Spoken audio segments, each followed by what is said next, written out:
UP के जनपद शामली में गत दिवस जनपद में बिटौड़ी की राख में मिली हड्डियों के अवशेषों के मामले में पुलिस ने अल्प समय में घटना का चौंकाने वाला खुलासा किया, जिसमें पुत्री के प्रेम प्रसंग से शुभ एक पिता ने झूठी शान की खातिर अपनी पुत्री को पहले तो गला घोटकर मौत की घाट उतारा और बाद में सबूत मिटाने के उद्देश्य से गांव में ही एक बिटौड़ी में रखकर शव को जला दिया। पुलिस ने आरोपी पिता के खिलाफ मुकदमा दर्ज कर जेल भेज दिया। आपको बता दें कि जनपद में गत दिवस उस वक्त हड़कंप मच गया था जब झिंझाना थाना क्षेत्र के गांव शामला शामली में बिटौड़े की राख में हड्डियों के अवशेष पाए गए थे, जिसमें पुलिस अधीक्षक समेत अन्य फॉरेंसिक टीम डॉग स्क्वाड भी मौके पर पहुंचे थे, जिसमें पुलिस ने अल्प समय में ही घटना का खुलासा किया, जिसमें एक पिता ने झूठी शान की खातिर अपनी बेटी की निर्मम हत्या कर उसका शव बिटौड़े में रखकर जला दिया। पुलिस द्वारा पूछताछ किए जाने पर आरोपी पिता ने बताया कि उसकी पुत्री का गांव के ही एक युवक से प्रेम प्रसंग चल रहा था, जिसके चलते वह एक बार युवक के साथ फरार हो गई थी और अगले दिन स्वयं ही घर आ गई थी, जिसके बाद आरोपी पिता ने अपनी पुत्री को समझाने की कोशिश की, लेकिन वो नहीं मान रही थी,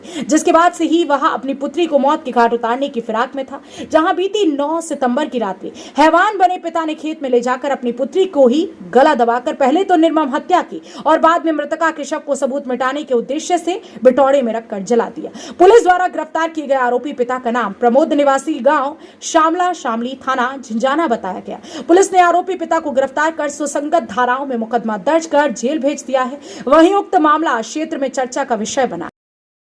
दिनांक 10/9/2022 को थाना झिंझाना में शामली शामला गांव में एक उपलों के ढेर में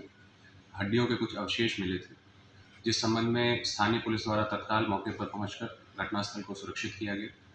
जो अवशेष थे उनकी फॉरेंसिक जांच हेतु उसे अग्रसारित किया गया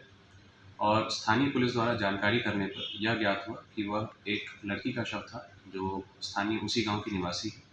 और घटना के संबंध में उसका त्वरित 24 घंटों के अंदर अनावरण करते हुए उसके पिता प्रमोद पुत्र नानक को गिरफ्तार किया गया है। पूछताछ के दौरान यह बात प्रकाश में आई कि उस लड़की का संबंध उसी गांव के किसी अन्य जाति के लड़के से था और इस संबंध में वह एक बार घर से चली भी गई थी।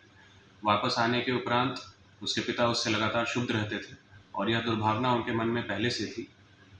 दिनांक 9/10 सितंबर की रात्रि को मौका पाकर उन्होंने अपनी पुत्री की गला दबाकर हत्या कर दी तथा उपलों के ढेर में उसका शव डालकर उसे जला दिया। इस संबंध में हत्या के संबंध में अभियोग पंजीकृत किया गया है तथा मृतका के पिता को गिरफ्तार कर अग्रिम वैधानिक कार्रवाई की जा रही है।